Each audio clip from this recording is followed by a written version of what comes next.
This was our day 6 in Ubud, Bali. I started off by hair drying the shoes because yes, they wouldn't dry and were so wet from the rain. And I also hand washed some socks that had gotten wet in the rain. So yeah, then we headed over to our first destination. On our way, we picked up the recycled glasses decoration piece that we had ordered yesterday, and then we went over to the chocolate factory. This was the Jungle Gold Bali chocolate factory. The girls were really excited, obviously chocolate and Alia. Yep. So this was the cocoa pod.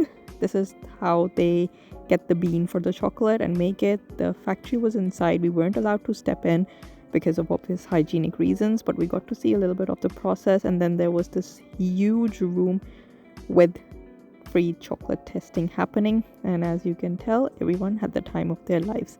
They also had a little cafe, and we ended up ordering croffles, which were absolutely delicious. Now this place wasn't on our itinerary, but we saw the board, so we stopped here. The ticket prices are mentioned on the screen, but you could get half of that price back to use as a voucher in their store. This was their little museum that they had a few of their things from how the locals used them, and then we saw the factory inside of how the cosmetics were made, but didn't get any footage of that. We stopped in their shop and ended up looking at everything that they have. I love some of the perfume and skincare products, and we ended up buying a few things. Yep, just a few, not a lot.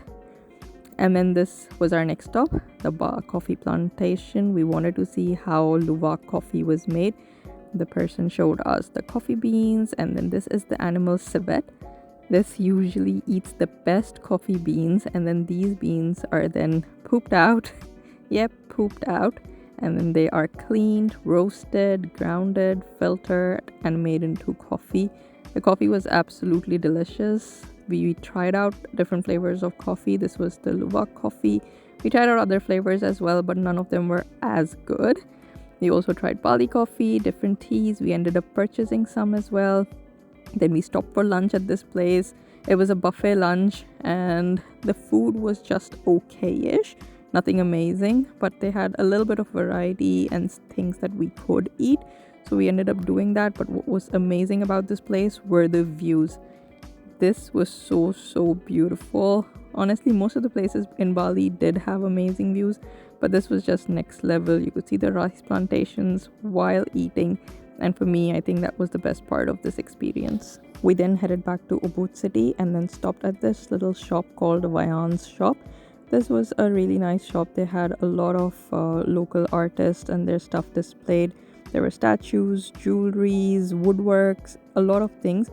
I ended up being very interested in the jewelry, and I fell in love with these earrings. I knew I wanted to buy them, so we got those for myself, and then we headed up to see this performance. It was the Mahabharat Legong performance. The show was nice, it's just that we were sitting really close and it was really loud.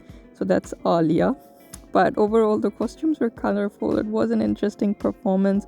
Totally depends on what you're interested in. And then we went for dinner at this place called Luna's Restaurant. I think that's the name. And dinner was good. The girls got their chicken nuggets and chips. I got myself some margarita pizza because I hadn't had any pizza on this trip. Hamad ended up getting fish and rice. And then we headed back to our hotel and packed because this was our last night in this hotel. We're checking out from here in the morning. See you tomorrow with another adventure.